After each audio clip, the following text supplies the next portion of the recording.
Nagpupuri, nagdiriwa ang lahat. Papuri kay Yahweh, Yahweh, Yahweh. Malapit sa presensya mo, nagpupugay ang lahat. Papuri kay Yahweh, Yahweh, Yahweh. Sa lahat ng oras, sa bawat araw, pinupuri at sinasamba. Ikaw tunay na Diyos, Hari ng mga hari, tapat kailanman, hindi nagbabago. Ikaw tunay na Diyos, Hari ng mga hari, tapat kailanman, hindi nagbabago. Sinaway ang ating Diyos. Yes, hallelujah. Kung di po natin alam ang ating karating ngayon, palakpakan po natin ang ating Panginoon. Palakpakan natin ang ating Panginoon Diyos.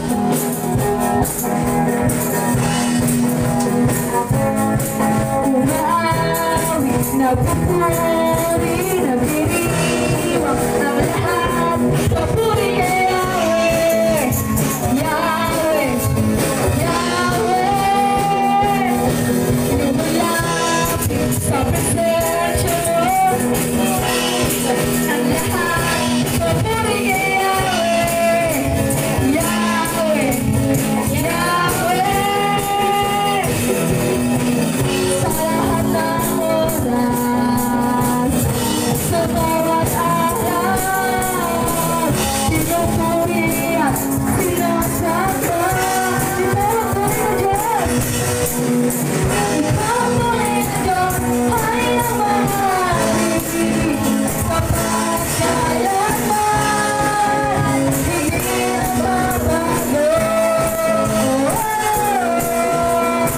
Ikaw tunay na Diyos, Hari ng mga hari, tapat kailanman, hindi nagbabago. Sinaway ang ating Diyos. Sinagot niya.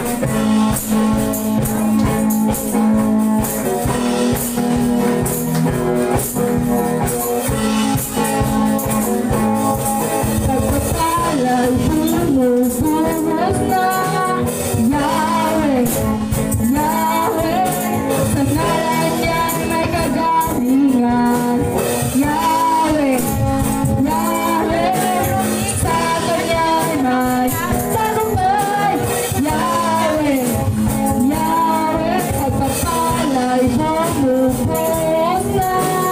Yahweh, Yahweh, sa ngalan niya't may kagalingan.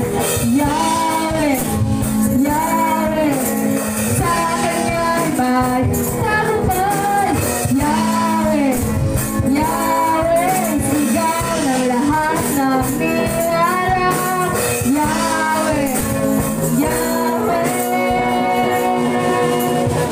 Ikaw tunay na Diyos, Hari ng mga hari, tapat kailanman, hindi nagbabago.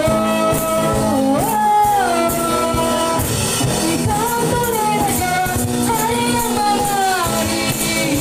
Natin na sumayaw. Ang gagaling, hindi lang pala itong mga dancer, mga tamboriners pa po yan dito sa ating church. Di na, focus kayo doon. Kasali po yan sa ministry talaga. Mga hidden talent, kakaiba. Yun. Yes, hallelujah.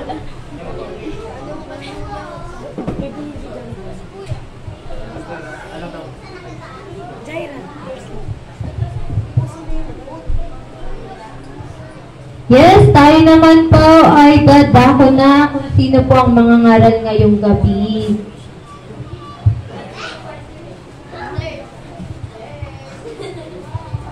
Mangaral na ba? Jairo mo.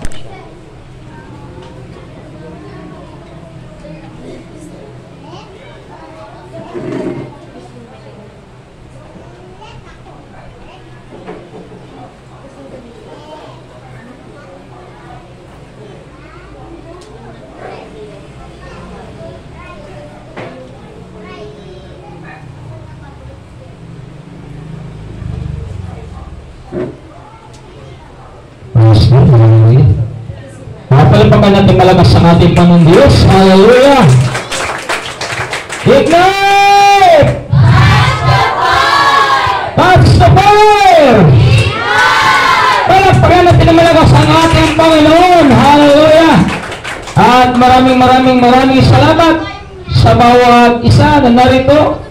Kabataan na nag-aapoy sa paglilingkod sa ating Panginoon. Lalo na yung ating mga kasamahan na mga kabataan sa tansa, sa bangunan ni Pastor Romnick. Palapagan natin sila.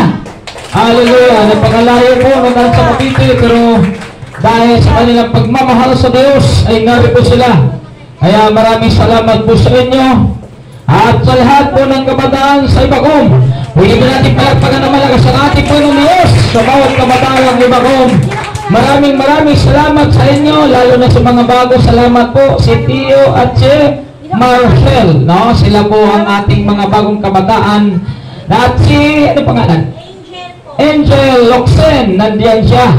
Artistahin yan, mga minamahal. Mayroon tayong bago. Salamat po sa inyo. Diyos po patuloy magpala sa bawat isa sa inyo. At nawa, ito yung umpisa na tayo magkakaisa, sama-sama at magpapatuloy na maglilingkod sa ating Panginoon. Kaya palapakan natin sa lahat natin mga bagong kasama ngayon. Mayroon po tayong tatlong bagong kasama, kaya maraming salamat sa bawat isa sa inyo. At sa gabi nito, hindi po ako ang mangangaral dahil araw ito sa mga kabataan. At mayroon pala tayong mga nanay na dumalo, no? May tatlong nanay. Salamat po sa tatlong nanay na ating kasama ngayon, no? Si Sister Robing, si Sister Michelle, at si Sister Lore, no? Lorna.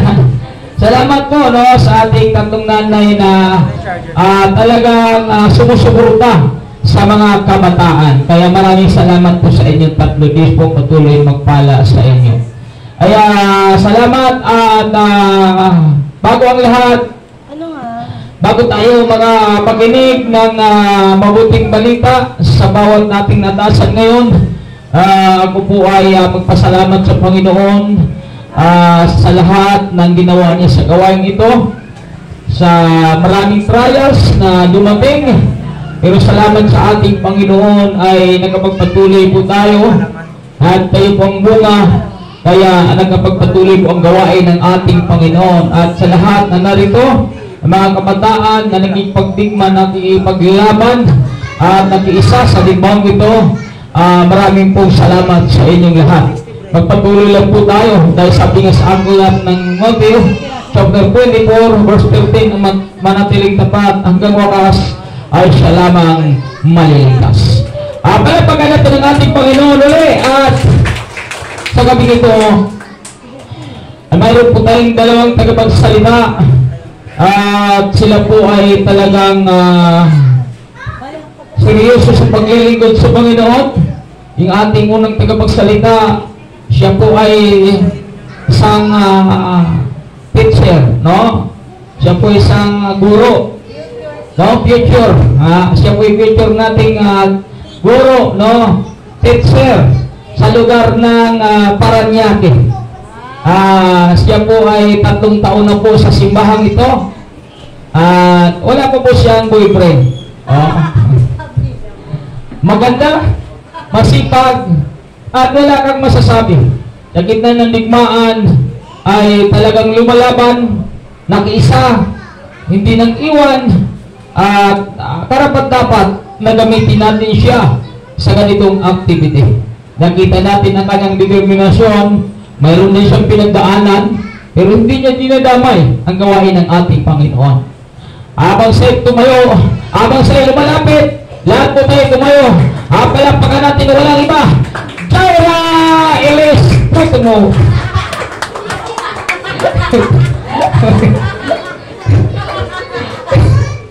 Ay, ako buto.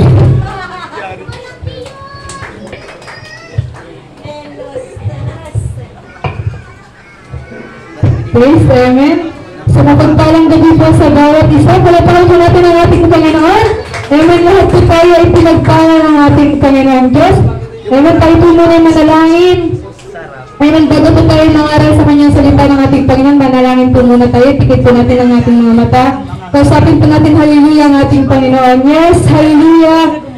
Lord God, maraming salamat, Panginoong Diyos, sa gabi ito, Panginoon, na dinako mo kami sa iyong simbahan, dakilang Diyos, na muli, Panginoon, pagbubulay-bulayan ng iyong mga salita, Panginoon. Lord, dinadalangin ko, Panginoon, bigyan mo ako, Lord, ng karunungan, itago mo ko, Panginoong Diyos, sa iyong likuran, Panginoon, na bawat lumalabas sa hindi dakilang Diyos ay nagmumula sa iyo, Lord. Ibaba mo ako, Panginoon, kundi ikaw lamang po ang may taas sa aking buhay. Maraming salamat, Panginoon, sa pangalan ni Jesus. Amen. Yes, hallelujah. Pwede na po tayong magsiyoko.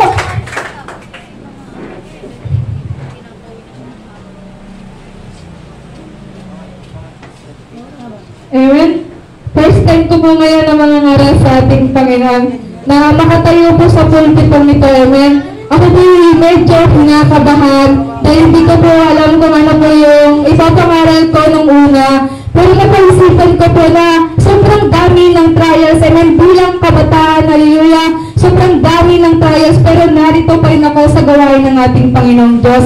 Amen. Meron akong pagbubuta or ginamit ng ating Panginoong Diyos na mga kahinaan, amen, pero narito po rin ako upang makapagsalita sa iyong harapan. Palapakan po muna natin ang ating Panginoon. Amen, alam niyo po yung tema ngayon, amen, alam ko, ang tema po ngayon ay kamusta ang puso mo, kapatid, heart check. Amen, pero meron po akong ginawa ngayong tema, ito po ay remain by the Lord. Amen, napakaganda, amen, pakinggan ang tema na to, remain by the Lord. Ito po ay tayo po'y manatili sa Panginoon. Amen? Alam ko po lahat po tayo ay gustong manatili sa ating Panginoon. Pero dahil po sa mga problema minsan na dumayaan sa ating buhay, amen, lalo sa mga kabataan, ay kananayan, wala po talaga lahat po ng problema na pinagdadaanan natin. Pero maraming salamat, amen, dahil sa problema ngayon, kasama natin ang Diyos. Amen po ba, kasama natin ang Diyos?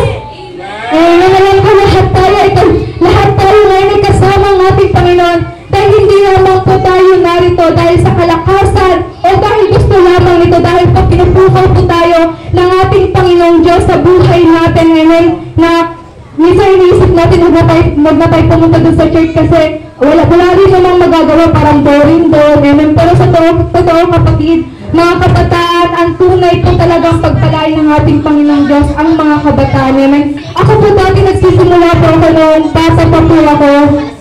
Amen. Sumasama po ako dati. Pero wala lang, kasi sumasama ako dati. Dahil sa mga kaibigan ko, minsan kapag ayaw mag-church ng mga kaibigan ko, ayaw ko rin mag-church. Kasi gusto ko maglaro. Pero minsan yung ginagawa namin doon kasi iba yung kabataan, iba din yung mga elders. Tapos pagkatapos namin mag-practice ng mga awit doon, papunta kami sa bukid, kukuha kami ng mga sampalok. Kasi isip ko lang talaga dati maglaro. Pero hanggang lumalaki ako, natutunan ko kung paano pahalagaan ng Panginoong Diyos sa buhay natin. Amen po ba? Amen, pahalagaan po natin ang ating Panginoong Diyos. Amen, ako po, hindi pa po ako teacher Nag-aaral pa lang po. First year college pa po ako ngayon. Baka sabihin niya teacher na ako. Amen? Parang teacher agad. Hindi pa po. Amen? Remain by the Lord. Meron po tayo ngayong verse sa John 15:4. Manatili kayo sa akin at mananatili din ako sa inyo. Hindi magbubunga ang sangang hindi nananatili sa puno. Amen? Gayon din naman, hindi kayo magbubunga kung hindi kayo mananatili sa akin. Amen, paano po tayo pagbubungahin ng ating Panginoong Diyos? Kung binigyan niya lang tayo ng kaunting problema lamang po sa love life natin, sa karelasyon natin, sa magulang natin, uurong na agad tayo. Aatras na agad tayo sa pananampalataya. Amen, wala lang tayong pera.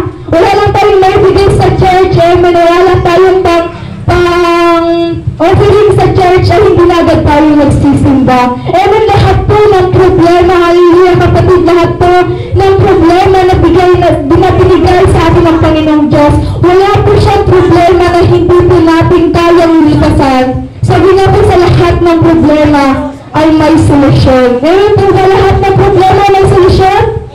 Amen, lahat po ng problema natin ay solusyon, may solusyon. Amen, paano po? Sa verse nito lang sa John 15:4, amen, magbubunga, bibigyan tayo ng bunga ng ating Panginoong Diyos kung tayo po mananatili sa Kanya. Meron po tayong tatlo ngayon na pag-aaralan po. First is, love God even when you feel. Two, pangalawa po is, know the will of God. Three, don't lose hope. Amen? Sa una po ay, love God even when you feel. Mahalin natin ang Diyos kahit tayo ay nabibigo. Amen? Parang napakasakit, no? Mahalin mo ang Diyos kahit bigong-bigo ka na. Kahit ang dami mo ng problema, hallelujah, mahalin mo pa rin ang Diyos. Minsan hindi natin, amen, minsan hindi natin na-absorb sa buhay natin. Kasi sa buhay natin ngayon, maraming mga pansalibutang mga bagay. Amen, makita ka lang ng mas angat sa'yo, parang feel mo na mapakaliit ko. Amen? Kapatid, lahat po ng problema na pinagdadaanan natin ngayon ay may katumbas po sa ating buhay. Sabi nga po dito, sa pangalawang Korinto 4 verse 9, inuusig kami ngunit hindi pinababayaan. Napapatumba kami ngunit hindi lubusang nalulugmok. Amen? Kahit ano na po problema ay hindi po dapat tayo malugmok sa problema. Huwag lang po na merong problema na binigay ang ating Panginoong Diyos. Parang doon na lang sa problema. Yung mindset natin may problema ako ngayon, ayoko pumunta sa church. May ganito akong problema, ayoko pumunta sa church, ayoko makipag-usap sa kaninong tao na meron sa pamilya ko, sa kaibigan ko, ayoko makipag-usap. Dahil may problema ako, huwag mo akong kausapin, may problema ako. Eh, may ganun tayo na pag, bad mood tayo, meron tayo mga pinagdadaanan, may pinagdadaanan tayo, ayaw natin may tumausap sa atin. Kasi, iniisip natin, bakit mo akong kakausapin? Binigyan ka niya, amen, ng biyaya sa iyong buhay. So, next naman po, ay 145 verse 14. Siya'y tumulong sa lahat ng tao na may suliranin, at sa paglugmok sa paghihina ay kanyang hanguin. Amen, lahat po ng problema na ating pinagdadaanan ay ahon po tayo ng ating Panginoong Diyos. Amen, iahon po tayo ng ating Panginoong Diyos. Hindi hayaan ng ating Panginoong Diyos na hanggang dyan ka lang. Hindi hayaan ng Diyos na hanggang ngayon ay makasalanan pa rin tayo. Amen, kaya may mga tao pinapadala ang ating Panginoong Diyos. May mga pastor, may mga disciple na binibigay ang ating Panginoong Diyos dahil ayaw ng ating Panginoong Diyos na hanggang dyan ka lang. Ayaw ng ating Panginoong Diyos habang buhay ka na naghihirap. Ayaw ng ating Panginoong Diyos habang buhay ka wala pangarap sa buhay mo. Ayaw ng ating Panginoong Diyos na hindi mo siya makilala. Dahil gusto ng ating Panginoong Diyos, may kapayapaan tayo. Amen tayo sa Kristiyano po, na kahit anong problema na pinagdadaanan ng isang Kristiyano, masaya pa rin po. Dahil alam ng isang Kristiyano na may Diyos siyang pangahawakan. Amen, may Diyos siyang pagsasabihan. Amen, kung wala nga po tayo, kung sa mga pansalibutan mga bagay, amen po ba? Wala po tayong kaibigan, parang napakalungkot po ng buhay natin. Napaka-lonely po natin araw-araw pag wala tayong kaibigan sa school. Amen? Kapag wala po tayong kaibigan sa lugar natin, kung saan po tayo. Napakalungkot po. Pero maraming salamat dahil nandiyan ang Diyos. Na kahit wala kang kaibigan, pero alam mong may Diyos ka. Na pinanghahawakan may Diyos ka.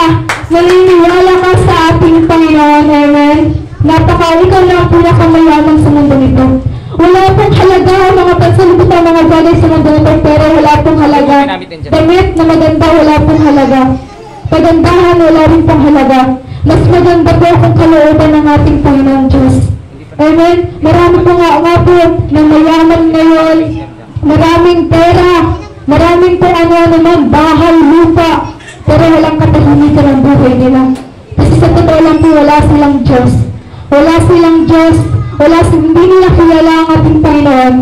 Sabi nga po dito sa awit 37, 23 verse 23 hanggang 24. Ang gabay ng tao sa kanya'y paglakad. Ay ito si Yahweh kung nais maligtas. Sa gawain niya, ang Diyos ay nagagala kahit na mabuhay siya. Nang malagbangan pagkat si Yahweh sa kanya ay tutulong. Amen. Tutulong po ang ating Panginoon. Sabi nga po dito, sa pangalawa po ay alamin ang kalooban ng ating Panginoon. Inaalam po ba natin ang kalooban ng ating Panginoon Diyos sa ating buhay? Amen. Bilang kabataan, kailangan nating alamin. Amen. Kung ano man po pangarap nyo, amen, sa buhay nyo, ano man po ang gusto nyong makamit, kailangan po natin manalangin sa ating Panginoon. Prayer po talaga yung powerful sa lahat. Amen. Kahit ano man pong problema, alamin po natin kung ano pong kalooban ng ating Panginoon Diyos. Kasi lumalakad po tayo na alam natin ang kalooban ng ating Panginoon. May kalooban po ang Diyos sa bawat isa na narito ngayon. Kaya po tayo narito ngayon dahil lahat po tayo ay kaloob ng ating Panginoon. Ay, hallelujah, palakpakan po natin ang ating Panginoon. Sabi nga po sa Ephesians 5:17, huwag kayong maging hangal. Sa halip unawain ninyo kung ano ang kalooban ng ating Panginoon. Amen. Ang kalooban po talaga ng ating Panginoong Diyos, kapatid, ay napakaganda po sa bawat isa. Wala pong kalooban ng ating Panginoon na hindi po nakakabuti sa ating buhay. Hindi po gusto ng ating Panginoong Diyos na hanggang ngayon ay makasalanan pa rin tayo. Lahat po tayo ay binibigyan sa bawat araw, minuto na binibigay sa ating Panginoong Diyos. Binibigyan po tayo araw-araw ng pagkakataon ng ating Panginoong Diyos upang tayo po ay mabago. Binibigyan po tayo ng pagkakataon ng ating Panginoong Diyos upang tayo po ay manatili sa Kanya. Sabi nga po dito, sa Roma 12:2, huwag kayong makialam sa takbo ng mundo ito. Sa halip, hayaan ninyong baguhin ng Diyos ang inyong pag-iisip upang maunawan niyo ang Kanyang kalooban. Sa gayon magagawa niyo kung ano ang mabuti, kalugod-lugod, at ganap na kalooban ng Diyos. Amen. Huwag na po tayo makialam sa mundong ito. Amen. Sa mundong ito, napakagulo. Amen po ba? Napakagulo po ng mundong ito. Minsan di mo alam, naglalakad ka lang, may madidisgrasya. Amen. Manunood ka ng mga news, mayroong mga pangit, may mga magnanakaw, ganun. Mga iba na po talaga ngayon yung takbo ng mundo. Amen. May mga sunog. Kasi ayun na po, amen, yung hudyat ng ating Panginoon upang tayo po ay binibigyan niya ng pagkakataon sa buhay po natin. Amen. Alam ko po, lahat po tayo, yung mga malitong nagawa natin, minsan ang hirap na i-correct sa buhay natin eh. Minsan ang hirap baguhin eh. Minsan ayaw na natin baguhin, basta kung ganito na yung kinalakihan ko, ganito na lang ang kahatang buhay. Ayoko sa mga ganyan-ganyan. Kasi gusto ko, dito na lang ako, dito ako masaya eh. Ito nang binigay sa akin ni Lord eh. Pero kapatid, alalahanin po natin, may kapayapaan po kapag sa Diyos po tayo manalig. May kapayapaan po kapag ang Diyos ang ating pangunahin sa buhay natin. Amen? Kaya ano man pong problema na meron tayo, pinagdadaanan, hallelujah, bilang kabataan, amen. Maliliit pa yan sila, pero pag lumalaki sila, nandito sila sa church. Amen. Doon na nila maiisip kung ano po talagang kahalagahan ng ating Panginoong Diyos. Amen. Na kahit ano man pang estado ng buhay natin, ano man pong kasarian na meron tayo, mahalin po natin ang ating Panginoong Diyos. Dahil wala po tayong may pagmamalaki sa mundo nito, kundi ang ating Panginoong Diyos. Nasa isip ko nga, ang paghihirap po ngayon ay ngayon lang po yan. Pero kapag tayo po ay namatay, meron pong kaligayahan kapag sa Diyos po tayo. Kapag sa Diyos po tayo, amen, kapag tinuturin po natin at kilalanin po natin ang ating Panginoong Diyos, napakasaya po. Isipin lang po natin lahat ng paghihirap. Wala ka sa mundo nito, wala kang magandang bahay, wala kang magandang kotse. Pero pag tayo po ay ginawa ng ating Panginoong Diyos, may naghihintay po sa langit. Amen? Mas magandang maghirap tayo ngayon. Amen? Mas magandang maghirap, wala akong makain ngayon. Mas maganda kung nandito ka lang sa church. Mas maganda kung linggo-linggo dumadalo ka sa ating Panginoong Diyos. At least, pag kinuha na tayo ng ating Panginoong Diyos, ay meron tayong mga bagay na wala rito sa lupa. Amen po ba? Amen. Sabi nga po dito sa Jeremiah 29:11, sapagkat batid ko lubos sa mga plano ko para sa inyo. Mga planong hindi ninyo ikakasama kundi para sa inyong ikakabuti. Ito yung mga planong magdudulot sa inyo ng kinabukasang punong-puno ng pag-asa. Amen, ang kapaganda po ng verse na to, diba? Na alam mo na lahat tayo, lahat ng mga anak ng Diyos ay may plano ng ating Panginoon. Pero hindi lang pong kabataan, kailangan po talaga tayong may verse po tayong pinangahawakan. Na kahit hindi po natin malalaman ang araw ng bukas may problema ngayon, nandito ka sa church, ang saya mo, nagpuri ka sa ating Panginoon, nakikinig ka sa kanyang mga salita, tapos mamaya pag-uwi mo, di kaya bukas may problema ka na. Tapos wala ka pang verse na pinangahawakan. Amen? Kaya pagpunta ni Pastor doon, wala na. Di ka na mag-church kasi may problema ka na. Amen? Kailangan po natin, kapag meron po tayong verse na pinangahawakan sa buhay natin, kapatid, palagi po tayong pinalalahanan ng ating Panginoon. Alam, sa buhay ko po, lagi ko po pinapahawakan, alam mo yung, kunyari, mayroong mga problema, may project sa school, pati kaya marami kayong gagawin. Lagi ko pinapahawakan yung Kawikaan 3 verse 5. Kaya huwag kang magtiwala buong puso't lubusan at huwag kang mananangan sa sarili mong karunungan. Amen? Kapag ganun pa lang, inisip ko yung Kawikaan 3 verse 5 na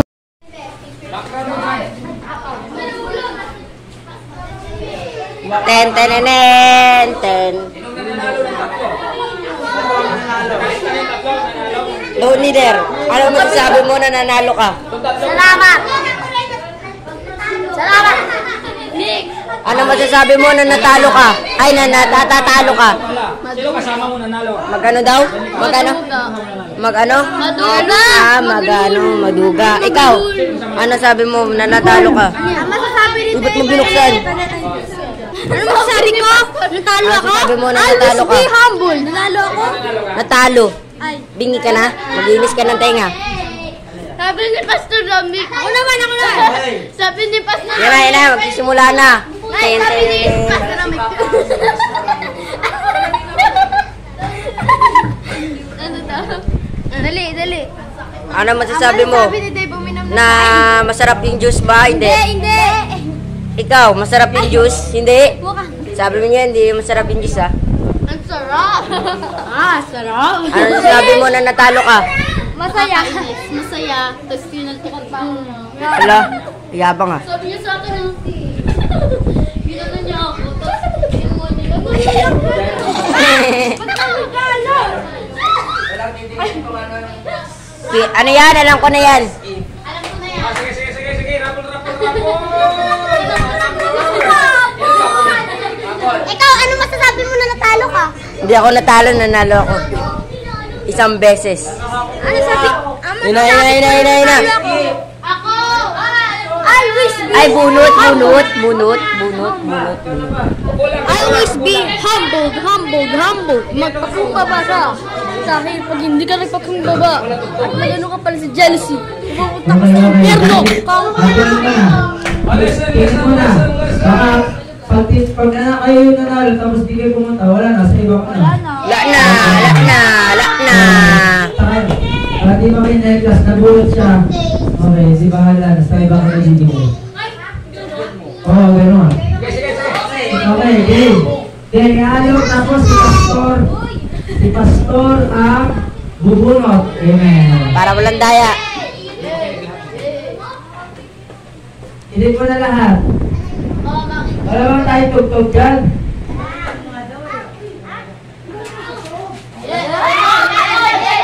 Hey. Okay. Ako naman! Talaga kala mo na sa akin. Dito ka pa. Okay na.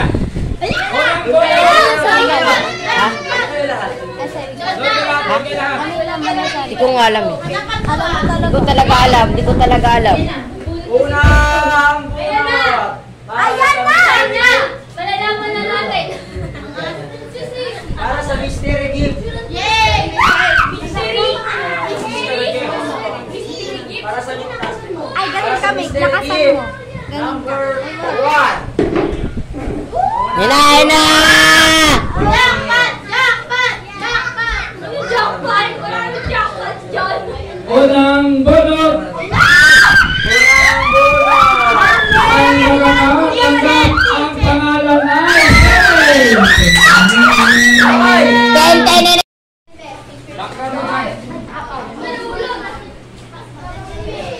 Ten, ten, ten, ten, ten. Loan leader, ano masasabi mo na nanalo ka? Salamat! Salamat! Nick! Ano masasabi mo na natalo ka? Ay, natatalo ka. Sino kasama mo nanalo? Magano daw? Magano? Magano? Maduga! Ah, magano? Maduga. Ikaw, ano sabi mo na natalo ka? Ang masasabi ni Ba't mo binuksan? Ano masasabi ko? Natalo Ano ako? sabi mo na natalo ka? Always be humble. Natalo ako? Natalo. Ay. Bingi ka na? Maglinis ka ng tenga. Sabi ni Pastor Dominic. Ako naman. Sabi ni Pastor Yan na, yan na. Magsisimula na. Ay, Ten, sabi ni ten, ten. Pastor Dominic. Ano daw? Dali. Ano masasabi mo? Sabi ni Dave, uminom Na masarap yung juice ba? Hindi. Hindi. Ikaw, masarap yung juice? Hindi. Buka. Sabi mo niya, hindi masarap yung juice, ha? Ang sarap. Sarap. Ano sabi mo na natalo ka? Masaya. Tapos pinaltukan pa ako. Wala, yabang, ha? Sabi niya sa akin, ginano niya ako. Tapos kinuha niya. Ba't ka nagalo? Ano yan? Alam ko na yan. Alam ko na yan. Sige. Rapol. Ikaw, ano masasabi mo na natalo ka? Hindi ako natalo, nanalo ako. Isang beses. Ano sabi? Ina. Ako! Always be Ay, bunot. Always be humble. Magpakumbaba ka. Dahil pag hindi ka nagpakumbaba, at magano ka pala si jealousy, pupunta ka sa impyerno. Tingin mo na. Baka pag kayo yung nanalo tapos di kayo pumunta, wala na. Sa iba ka na. Lak na. Para di ba kayo na-class, nabulot siya. Okay, si bahala na. Sa iba ka na hindi mo. Oo, gano'n.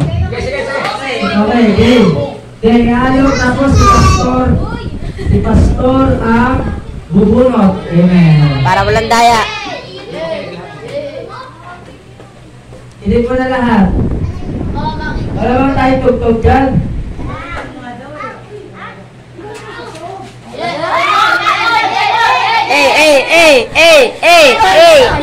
Hey. Okay. Ako lang talaga kala mo na sa akin. Dito ka pa. Okay na.